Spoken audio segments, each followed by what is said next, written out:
श्री स्वामी समर्थ। नमस्कार मंडळी, स्वागत आहे तुमचे माझ्या यूट्यूब चॅनलवरती। आजचा दिवस तुम्हाला खूप छान सुखाचा आनंदाचा जाऊ हीच मी स्वामींच्या चरणी प्रार्थना करते आणि आज या नवीन व्हिडिओला सुरुवात करते। आज आहे 14 जानेवारी, वार मंगळवार आणि आज आलेली आहेत मकर संक्रांत। तर या मकर संक्रांतीच्या सर्वांना खूप खूप शुभेच्छा। मकर संक्रांत हा आपल्या हिंदू धर्मातील खूप महत्त्वाचा सण मानला जातो। वर्षातील हा पहिलाच सण असतो। जेव्हा सूर्य एका राशीतून दुसऱ्या राशीमध्ये प्रवेश करतो तेव्हा त्याला मकर संक्रांत असे म्हटले जाते। असे मानले जाते की या संक्रांतीपासूनच चांगल्या दिवसांची सुरुवात होते। त्याचे कारण म्हणजे सूर्य या दिवसात दक्षिण ते उत्तर गोलार्धात फिरत असतो, यामुळे देवतांच्या दिवसांची सुरुवात होते।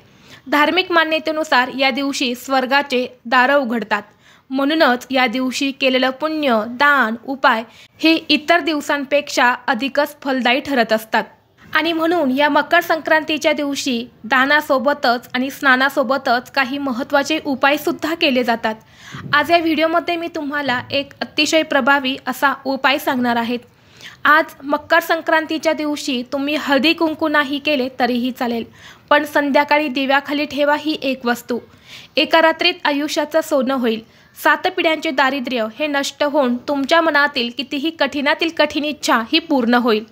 तर अशी कोणती वस्तू ही आपल्याला दिव्याखाली ठेवायची आहेत, कोणत्या वेळेत ठेवायच्या आहेत, याबद्दलची संपूर्ण माहिती आज या व्हिडिओमध्ये मी तुमच्यासोबत शेअर करणार आहे। त्यामुळे तुम्ही हा व्हिडिओ स्किप न करता शेवटपर्यंत पाहत राहा। चॅनलवरती नवीन असाल तर सबस्क्राईब करा आणि असेच माहितीपूर्व नवनवीन व्हिडिओ पाहण्यासाठी बेल आयकॉनला प्रेस करा। तर पहा, मकर संक्रांतीचे हे 3 दिवस खूप महत्त्वाचे मानले जातात।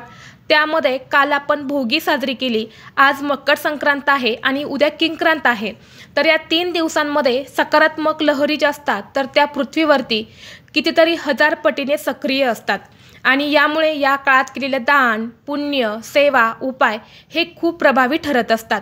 आणि म्हणून या संक्रांतीच्या काळामध्ये काही ज्योतिषी उपाय जे आहेत तर ते केले जातात। आणि म्हणूनच आपल्याला आपल्या जीवनातील सर्व दुःख, संकट, अडचणी, दारिद्र्य दूर करण्यासाठी हा एक दिवा संध्याकाळी आपल्या घरामध्ये लावायचा आहे। वास्तुशास्त्र आणि हिंदू धर्मामध्ये दिवा लावण्याचे खूप महत्त्व आहे। पूजेच्या वेळी आपण दिवा हा अवश्य लावत असतो। असं मानलं जातं की दिवा लावल्याने देवांचा आशीर्वाद मिळतो आणि आपण जे काही उपाय करतो किंवा ज्या काही सेवा करतो तर त्या देवांपर्यंत पोहोचवण्याचं काम दिवा हा करत असतो।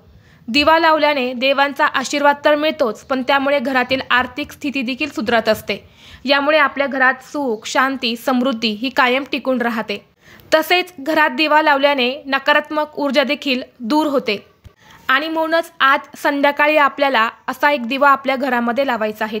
जर घरामध्ये सतत आर्थिक अडचणी येत असेल, आलेला पैसा हा आपल्या घरामध्ये टिकत नसेल, सतत पैशांच्या अडचणी येत असेल किंवा आपल्या घरामध्ये सतत वाद, विवाद, क्लेश, भांडणे होत असेल, त्याचबरोबर घरामध्ये कोणतंही शुभकार्य हे निर्विघ्नपणे पार पडत नसेल, कोणत्याही कामामध्ये तुम्हाला यश मिळत नसेल, भरपूर दिवसापासून मनामध्ये इच्छा आहेत, प्रयत्न, कष्ट करूनही कोणत्याही इच्छा तुमच्या पूर्ण होत नसेल, तर आज संध्याकाळी असा एक दिवा लावून त्या दिव्याखाली ही एक वस्तू अवश्य ठेवा। यामुळे तुमच्या सर्व इच्छा, मनोकामना ह्या पूर्ण होतील। तर हा उपाय आपल्याला आज सायंकाळी करायचा आहे। सायंकाळी तुम्ही 6 नंतरनं रात्री 12 वाजेपर्यंत हा उपाय करू शकता, परंतु सायंकाळी 6 ते 9:30 वाजेपर्यंतच तुम्हाला हा दिवा लावण्याचा जास्तीत जास्त प्रयत्न करायचा आहे। तुमच्याकडे वेळ आहे, तुम्ही घरीच आहेत, तर 6 ते 9:30 वाजेपर्यंतच हा दिवा लावा। तुम्ही घरी नाही, बाहेर असेल तर मग तुम्ही रात्री 12 वाजेपर्यंत लावला तरीसुद्धा चालेल। कारण सायंकाळची जी वेळ असते ना ती खूप महत्त्वाची आणि शुभ वेळ असते। या वेळेला आपल्या घरामध्ये लक्ष्मी येत असते। या वेळेत जी सकारात्मक लहरी ज्या असतात तर त्या खूप जास्त असतात आणि यामुळे आपण या वेळेत जर उपाय केले तर त्या उपायांचा खूप पटकन आणि जास्त फळ आपल्याला प्राप्त होत असतं। तर पहा, आज संध्याकाळी आपल्याला आपल्या घरामध्ये 2 दिवे लावायचे आहेत। तर तुम्हाला सर्वप्रथम काय करायचं आहे, थोडंसं गव्हाचं कणिक मळायचं आहे। कणिक मळताना त्यामध्ये तुम्ही मीठ घालू नका, हळद घालायची आहे। त्या कणकेचा एक दिवा तुम्हाला तयार करायचा आहे। यानंतर या दिव्यामध्ये तुम्हाला दुहेरी कापसाची वात करून लावायची आहेत। हा दिवा तुम्हाला एका प्लेटमध्ये घ्यायचा आहे। प्लेटमध्ये तांदूळ ठेवा, तांदळावरती हा दिवा तुम्हाला ठेवायचा आहे। यानंतर काय करायचं आहे, दिवा हा तुम्हाला प्रज्वलित करायचा आहे आणि या दिव्यामध्ये तुम्हाला चिमूटभर काळे तीळ घालायचे आहेत आणि हा दिवा तुम्हाला प्रज्वलित करून तुमच्या घराच्या दक्षिण दिशेला लावायचा आहे। सर्वप्रथम तुम्हाला हा दिवा पितरांसाठी लावायचा आहे। हा दिवस जो आहे तर तो आपल्या पितरांना समर्पित असतो। मकर संक्रांतीच्या दिवशी पितरांची सेवा केली जाते। ज्या पण घरामध्ये मकर संक्रांतीच्या दिवशी पितरांची सेवा केली जाते त्या घरामध्ये कधीही कसलीच कमतरता भासत नाही। बऱ्याच वेळा आपण म्हणत असतो बघा की या घरातले लोक कोणताही देव करत नाही किंवा कधी देवासमोर हात सुद्धा जोडत नाही, तरीही यांचं इतकं सगळं चांगलं कसं? तर बघा, त्यांचे जे चांगले कर्म असतात, त्यांनी काहीतरी चांगले कर्म केलेले असतात म्हणून त्यांच्या आयुष्यामध्ये आनंदाचे दिवस असतात। तसेच त्यांच्या घरामध्ये पितरांची सेवा केली जाते, त्या घरावरती पितृ हे प्रसन्न असतात आणि म्हणून त्या घरामध्ये सर्व काही व्यवस्थित असतं। म्हणून जर आपल्या घरामध्ये अनेक अडीअडचणी असेल ना, तर असा एक दिवा तुमच्या घरामध्ये नक्की लावा आणि या दिव्यामध्ये तुम्हाला तिळाचं किंवा मोहरीचं तेल घालायचं आहे किंवा तुमच्याकडे तूप असेल तर तूप देखील तुम्ही घालू शकता। सायंकाळी हा दिवा लावल्यानंतर जास्तीत जास्त वेळ चालू राहील याची तुम्हाला काळजी घ्यायची आहे। तर असा एक दिवा संध्याकाळी तुम्हाला घरामध्ये लावायचा आहे। त्याचबरोबर तुम्हाला एक दिवा हा तुमच्या घरामध्ये सुद्धा लावायचा आहे।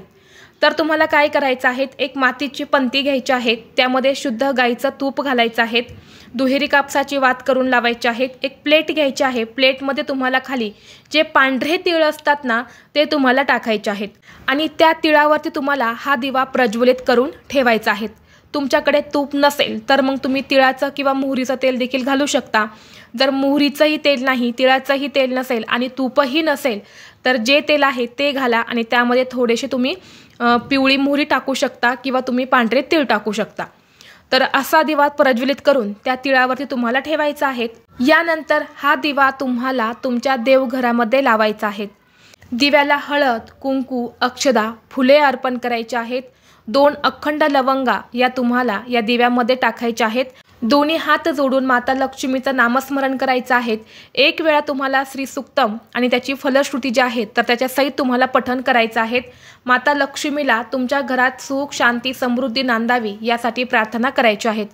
त्याचबरोबर जेव्हा तुम्ही दक्षिण दिशेला पितरांसाठी दिवा लावणार आहे तर तिथे तुम्हाला पितृ अष्टकमचं पठण करायचं आहे किंवा पितृस्तोत्र जे आहे तर त्याचं पठण करायचं आहे।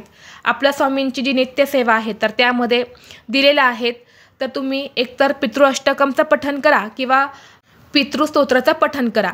जर तेही तुम्हाला शक्य नसेल तर ओम पितृदेवताय नमः, ओम पितृदेवताय नमः या मंत्राचा तुम्ही 108 वेळा जप करू शकता। तर अशा पद्धतीने हे 2 उपाय आपल्याला करायचे आहेत। जेव्हा आपण तिळाचं आसन देऊन दिवा देवघरामध्ये लावतो तेव्हा घरातलं दारिद्र्य हे दूर होतं, कारण तीळ जे आहे तर ते दारिद्र्य नाशक मानले जातात आणि म्हणून न चुकता हे 2 दिवे आज संध्याकाळी आपल्या घरामध्ये अवश्य लावा। दुसऱ्या दिवशी या दिव्याखाली तीळ असणार आहे तर ते काय करायचे, तर ते तुम्ही खाण्यासाठी सुद्धा वापरू शकता।